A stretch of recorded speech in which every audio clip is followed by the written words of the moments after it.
Okay bye. আমি মোটামুটি বের হয়ে গেলাম, আবার শুরু হলো ট্রেকিং। হয়তো এরকম সারাদিন হাঁটতে হবে, আবার গিয়ে আজকে সন্ধ্যায় কিংবা বিকালে কোনো একটা পাড়ায় উঠবো। বয়স্ক 3 জন মানুষ, 4 জন ফ্রান্সের প্যারিস থেকে ট্রেকিং করতে এসেছে। অন্নপূর্ণা বেস ক্যাম্প সার্কিট সবই কভার করে এসেছে এবং খুব স্ট্রং মনে হচ্ছে, খুব স্ট্রংলি নেমে যাচ্ছে। আর আমার অবস্থা তো এখনই খারাপ। যাই হোক, এটা দেখার পর কিছুটা এনার্জি পাচ্ছি, আবার হাঁটা শুরু করি। এরকম হালকা ব্যাগ ক্যারি করতে হবে, যে সামনে 2 জন হেঁটে যাচ্ছে, এরকম হালকা ব্যাগ ক্যারি করতে হবে। আসলে আমি রাউন্ড ট্রিপে বার হওয়ার কারণে আমার ব্যাগটা অনেক ভারী হয়ে গেছে, নয়তো পরবর্তীতে যখন আসবো আমি এরকম এভারেস্ট ট্রেকিংয়ে যদি আসা হয় তো এরকম হালকা ব্যাগ বহন করব। আমার খাবার পানি শেষ। হ্যালো, হ্যাঁ, where are you from? Italy. Italy, Bangladesh. এই যে অন্নপূর্ণা, না যাওয়ার পথেই অন্নপূর্ণা দেখতে পাচ্ছি, বাট এটা ধরা যে কখন দিবে বুঝতে পারছি না। হ্যালো,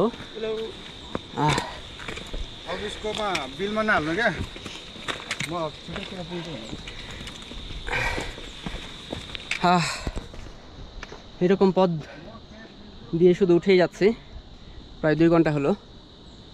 এখন শুধু উঠতেই হবে বোধহয়। কালকে আমি যেই গতিতে ট্রেকিং করেছি সেই গতি আজকে আর নেই, প্রচণ্ড রকম টায়ার্ড হয়ে যাচ্ছি। এই ক্যারি ব্যাগটা যতটা হালকা করা যায় আপনি চেষ্টা করবেন, যত হালকা জিনিস ক্যারি করার, জুতা থেকে শুরু করে পোশাক থেকে শুরু করে সবের যেই পোশাকগুলোর ওজন কম এবার যে জুতাটার ওজন কম সেইটা ক্যারি করতে চেষ্টা করবেন। আর অবশ্যই একটা ট্রেকিং শু নিয়ে আসবেন, কারণ এখানে পাহাড়ি রাস্তা, স্লিপ খাওয়ার সম্ভাবনা বেশি থাকে। ট্রেকিং শুগুলোর নিচে এক ধরনের খাঁচকাটা থাকে, যেটা দিয়ে আসলে ওই স্লিপ খাওয়ার সম্ভাবনা থাকে না বললেই চলে। আর হচ্ছে এটাই আসলে নিজের ব্যাগ নিজে ক্যারি করাই ভালো। আর যদি আসলে ক্যারি করা অনেক বেশি ওজন হয়ে যায়, চেষ্টা করবেন একটা পোর্টাল হায়ার করতে, যিনি আপনার ব্যাগটাকে ক্যারি করার জন্য আপনি হায়ার করবেন। উনি 6 দিন আপনার সাথেই থাকবে। এইটা সাধারণত 5 থেকে 6 দিনের একটা ট্রেক, অন্নপূর্ণা বেস ক্যাম্প। আর এইটুকুই। আমার সাথে আমি যে ভুলটা করেছি সেটা হচ্ছে একটা ল্যাপটপ নিয়ে এসেছিলাম। আমি আসলে রাউন্ড ট্রিপে বের হয়েছি, ল্যাপটপ সাথে চার্জার। প্রচণ্ড রোদ উঠে গেছে, আর যাওয়ার পথে একটা কটেজের এখানে একটু রেস্ট নিচ্ছি। আর একেবারে খুব টায়ার্ড। আমি একটু কটেজের এখান থেকে ভিউ দেখাতে চেষ্টা করি। Hello, how are you from? Israel. Oh, nice.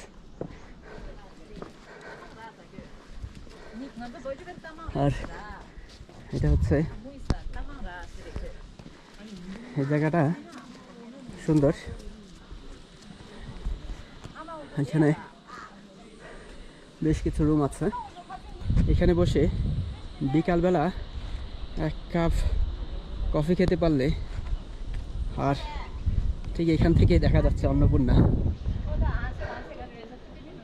বিশাল বিশাল পাহাড়, আমি একটা বিশাল পাহাড়ের উপরে, আর আমার পাশেও বিশাল বিশাল পাহাড়, আর এখানে উন্মুক্ত জায়গা। আর আমি উঠে আসছি সেই নিচ থেকে, সেই পাহাড়ি নদীর যে রাস্তাটা দেখা যাচ্ছে নদীর পাশে, মানে পাহাড়ি জিরিপথের পাশে, সেইখান থেকে উঠে আসছি। সেখানে একটা সাসপেনশন ব্রিজ আছে, ব্রিজের পাশেই আমি ছিলাম, আর গতকালকে নেমেছি এখান থেকে।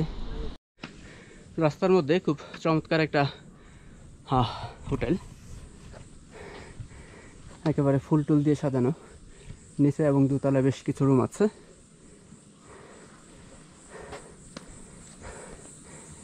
যাওয়ার পথে তো থাকা হবে না, আসার পথে এরকম কোথাও থাকতে হবে। আর আমি রোদ যেহেতু উঠে গেছে, গামছাটাকে ব্যবহার করেছি সাইড থেকে, যাতে ফেজে রোদ না পড়ে। আর ঠান্ডাটা এখন পাচ্ছি না। গতকালকে সন্ধ্যা হওয়ার সাথে সাথে ঠান্ডা বেড়ে গেছিলো, এখন হয়তো রাত্রে আবার ঠান্ডা পাবো। এত কষ্ট করে উঠলাম, এখান থেকে আবার নামতে হবে। এই পথে নেমে সেই আপার জিনুতে উঠতে হবে। হয়তো এখান থেকে নেমে আপার জিনু পর্যন্ত যেতে পারবো আজকে সারাদিনের মধ্যে। ওইখানে গিয়ে স্টে করে কালকে আবার ট্রেকিং শুরু। গ্রামের ভিতর দিয়ে যাচ্ছে, মানে প্রচুর গেস্ট হাউস এখানে। আর এখন আমি নিচের দিকেই নামছি, নিচের দিকে নেমে আবার উপরে উঠতে হবে, আবার সেই নিচে নামতে হবে। মানে ভাবতে বিরক্ত লাগছে। সামনে চমৎকার একটা মন্দির দেখা যাচ্ছে, আমি সেইখানে গিয়ে একটু রেস্ট নিব।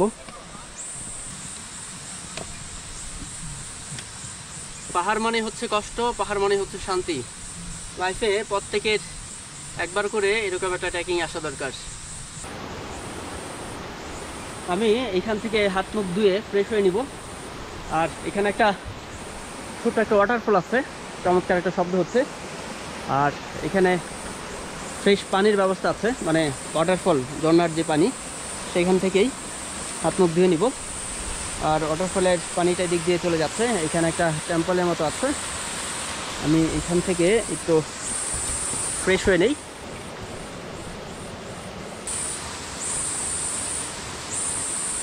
ড্রিঙ্কিং ওয়াটার,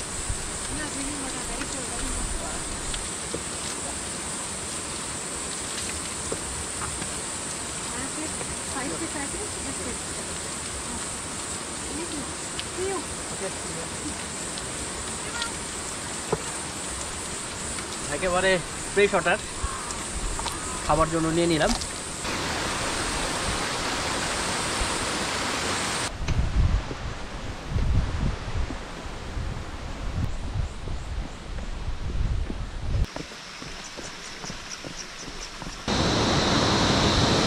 আর এটা এদিক দিয়ে চলে গেছে। কিছুটা পথ ট্রেকিং করার পর এরকম একটা হোমস্টে, হোটেল, যা বলেন না কেন, পেয়ে যাবেন, যেখানে বসে রেস্ট নিতে পারবেন। আর ট্রেকিং করার পর যখন সন্ধ্যা হয়ে যাবে তখন এগুলোতে উঠে যাবেন। আর এটা হচ্ছে ট্রেকিংয়ের আরেকটা পথ, মানে আরেকটা পথ না, এই পথেই যেতে হবে, পথ একটাই। আর মূলত অনেকটা পথ অতিক্রম করে ফেলেছি, এখন বাজে 2টা। আরও সন্ধ্যা পর্যন্ত ট্রেকিং করবো যতটা যাওয়া যায়। এখন আমি আছি আপার জিনুতে। আপার জিনু থেকে একটা স্যুপের অর্ডার করেছি, গার্লিক স্যুপ। এটা খেয়ে সোজা চলে যাব ব্যাম্বোতে। ব্যাম্বো হচ্ছে আরেকটা গ্রাম। আর এখানে ব্যাম্বোতে যেতে সময় লাগবে 2.5 ঘন্টার মতো। মানে লোকালদের জন্য টাইম দেওয়া আছে 1.5 ঘন্টা, আমার নিশ্চয়ই 2.5 ঘন্টার মতো লাগবে।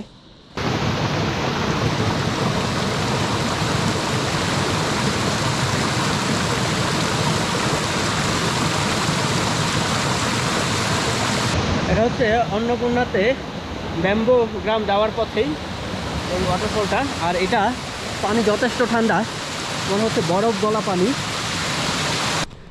এখানে সবগুলো পাহাড় ছিল, সব এখন সাদা।